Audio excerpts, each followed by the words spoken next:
muito grave, gerando preocupação em todo mundo, porque mais de 10 casos de intoxicação por metanol ainda são investigados na cidade de São Paulo. No estado, são até agora 9 registros, com pelo menos 2 mortos. A contaminação ocorreu após as vítimas consumirem bebidas alcoólicas adulteradas, como gin, vodka e uísque. Os produtos foram vendidos em bares e festas. Fábio França tem acompanhado esse assunto, vai trazer aqui um resumo dessa história que estourou no fim de semana, mas também alertas que são super importantes para as pessoas, né, Fábio? Bom dia para você. É isso, bom dia, Sheila. A Secretaria Municipal da Saúde de São Paulo informa que monitora todos esses casos de intoxicação por metanol em todo o estado. Reforço, em todo o estado de São Paulo, já são 9 casos confirmados, 2 mortes depois do consumo de bebida alcoólica adulterada justamente com metanol.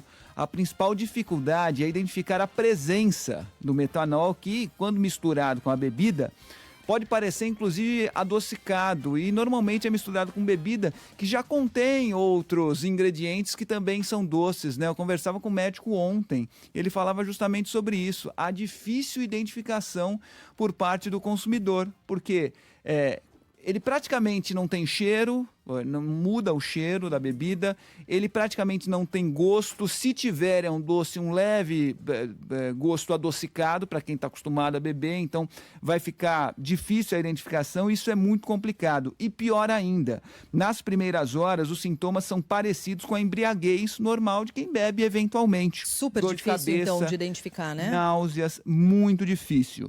No entanto, os pacientes relatam também visão turva e até perda de consciência. O médico infectologista e diretor técnico de toxicologia do Grupo Fleury, Álvaro Pultinelli, destaca que os danos ao sistema nervoso central podem ser irreversíveis. Consumo de metanol pode levar à cegueira, por exemplo, também. A intoxicação evolui para um quadro de lesão do sistema nervoso central, confusão mental, mas os principais órgãos afetados é a visão. Em outros órgãos, como rins e fígado, dependem também do tempo de instituição do tratamento. Via de regra, quanto mais rápido, melhor. Menor a chance de danos. Mas lembrar que fígado e rim conseguem ainda ter algum grau de recuperação. Agora, o sistema nervoso central, neurônios que morreram ou a cegueira, é irreversível. É um quadro bastante trágico. E é difícil também, né? Eu perguntava para o médico, ele dizia o seguinte, olha, quando a embriaguez tem uma duração mais prolongada, a pessoa tem que procurar um médico. Eu perguntei, mas prolongado quanto, né? Quanto tempo dura? Ele falou, normalmente uma embriaguez dura de 4 a 6 horas. Passou disso, não é normal. Procura um médico. Se tiver sintoma de visão turva logo no início, já procura imediatamente. Então, confirmando essa informação do médico. Passou de 6 horas, vai procurar o médico, gente. Se os sintomas passarem desse tempo, é sinal de alerta.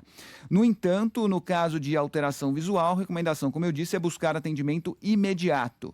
O médico Álvaro Pultinelli reforça que a população precisa ter cuidado ao comprar bebida alcoólica. Infelizmente, o mercado é inundado por produtos falsificados, né, por produtos de procedência duvidosa. No caso das bebidas, por exemplo, fermentadas, como a cerveja, elas vêm fechadas. A adulteração é mais difícil, porque é necessário todo um aparato, né, para fazer isso. Mas as bebidas destiladas, as que vêm em garrafa aberta e são medidas dose a dose, essas realmente representam um grande risco. Aí a população tem que ficar muito atenta e frequentar somente lugares onde ela tenha confiança de que a origem seja de boa procedência. No fim de semana, o Ministério da Justiça e Segurança Pública emitiu uma recomendação urgente para os bares e restaurantes que vendem bebidas alcoólicas no estado. Por meio da Secretaria Nacional do Consumidor e o Conselho Nacional de Combate à Pirataria e Delitos contra a Propriedade Intelectual, a pasta alerta para a adulteração das bebidas com a substância. É o alerta, claro, para os estabelecimentos comerciais. O secretário nacional do Consumidor, Paulo Pereira, destaca que o órgão abre uma fiscalização para entender se os estabelecimentos que tiveram bebidas adulteradas são vítimas de falsificadores ou se participam do esquema. O primeiro movimento do Ministério é de informar todo mundo. A princípio, o lojista pode não estar envolvido com a fraude, ele pode ter sido ludibriado, ele pode ser uma vítima. Dizer, você que é lojista, fique esperto, a gente identificou bebidas adulteradas no mercado e é preciso um cuidado redobrado de quem você compra, da qualidade da bebida que você recebe e assim por diante. É lógico que após isso, a gente vai abrir uma investigação para entender quem está envolvido com essa fraude. E eu conversei ontem, tanto com o médico quanto com o secretário. Com relação ao médico, eu perguntava a respeito dos procedimentos na hora do diagnóstico, porque ele disse também que para os próprios médicos é difícil você diferenciar a embriaguez normal da contaminação, da intoxicação por metanol. Ele disse, e perguntei se haveria mudança nesse procedimento. Ele disse, certamente a partir de agora vai haver algum tipo de mudança, certamente no procedimento para o diagnóstico. E perguntei também para o secretário se a fiscalização preventiva vai aumentar, se vai haver também alteração nesse procedimento de fiscalização. Ele diz que sim.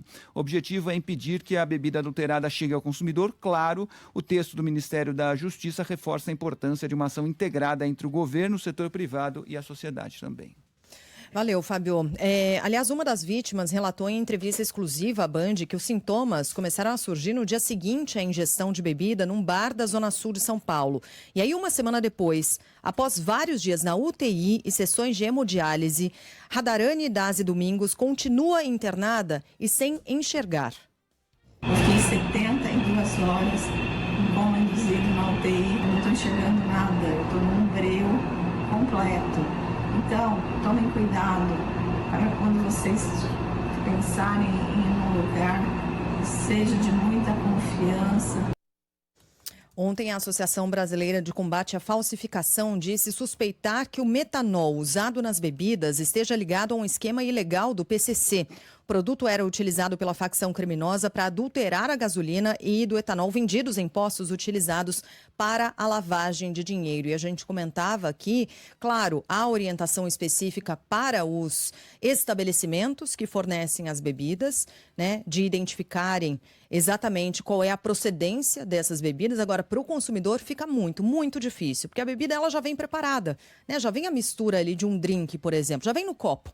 Não tem como saber exatamente a procedência daquela bebida. E aí as pessoas se perguntam com toda razão, em quais bares isso aconteceu? Já se sabe? Não tem essa confirmação ainda dos nomes, precisamente, né? Porque a gente também quer saber. A gente quer essa lista completa e o consumidor tem toda a razão em querer saber também, né? Tem uma única adega na Zona Sul da capital paulista que foi interditada agora depois de uma ação e depois do relato de uma dessas vítimas, que disse ter consumido bebida alcoólica ali.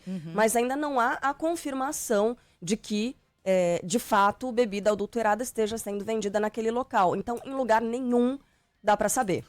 É preciso, como a gente ouviu aqui, né, nesse primeiro momento, trazer informação para todos, incluindo donos de estabelecimentos, mas no momento seguinte, até repartir essa responsabilidade com os estabelecimentos para que haja sim uma preocupação.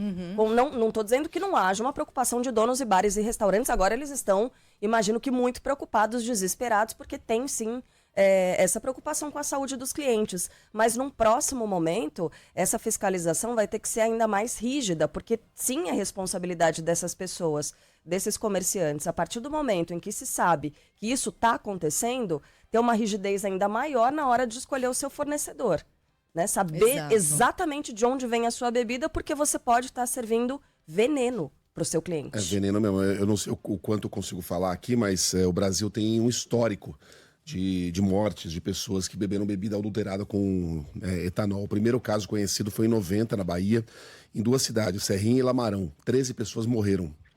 Naquela época, a polícia descobriu que cachaça que foi servida a clientes de uma casa noturna tinha um teor 68 vezes maior do que o tolerável de metanol. Não é que tem que ter metanol na bebida, mas o tolerável de metanol para consumo humano. 2 anos depois, foi a vez da capital, São Paulo. Na verdade, ABC, né? Região metropolitana de São Paulo, onde 4 pessoas morreram. No dia 27 de dezembro daquele ano, o Hospital Público de Diadema recebeu cerca de 50 pessoas com sintoma de intoxicação, dor de cabeça, náusea e problemas nos olhos. Todas estiveram num baile na balada Ruf 2, em Diadema, e beberam bombeirinho. Vocês lembram disso? Que é uma mistura de vodka e pinga com groselha. 4 pessoas morreram. E aí, em 1999, houve o caso mais grave, quando 35 pessoas, em algumas cidades do sudoeste da Bahia, beberam bebida alcoólica contaminada com etanol. Os exames mostraram que amostras de aguardente continham de 2,85% a 25% de metanol, ou seja, havia bebidas ali que eram compostas em 1/4 por metanol. Quer dizer, 35 pessoas morreram, tá? Some-se esses 3 casos aí.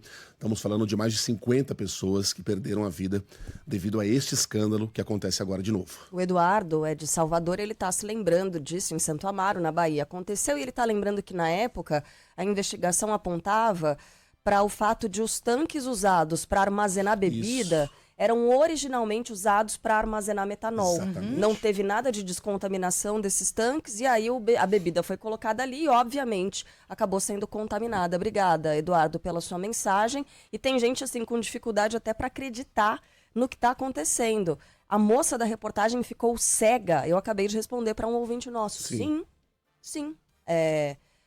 Ainda não dá para saber se é reversível ou não. Isso. Ela está internada em estado grave, dá para ver, ela está debilitada Muitos ali, dias na passando UTI. por hemodiálise. Né? Ela está tendo de ter o sangue filtrado por um aparelho, porque então é muito grave o que pode acontecer. É muito grave, pode acontecer em qualquer lugar. E há quem se lembre aqui do caso da cerveja Baker, né, da Belo Horizontina, em 2020, mas aquilo não foi metanol. Foram outras substâncias que contaminaram aquela cerveja que provocou a morte de várias pessoas, mas é outro tipo de contaminação. Bom, a gente vai falar mais sobre isso ao longo do dia, até para ter mais informações sobre os sintomas, porque no primeiro momento a gente sabe que são muito parecidos com o da embriaguez, muito parecidos com a intoxicação pelo álcool, normal excesso de álcool, mas a gente vai conversar com especialistas para ter mais detalhes sobre isso.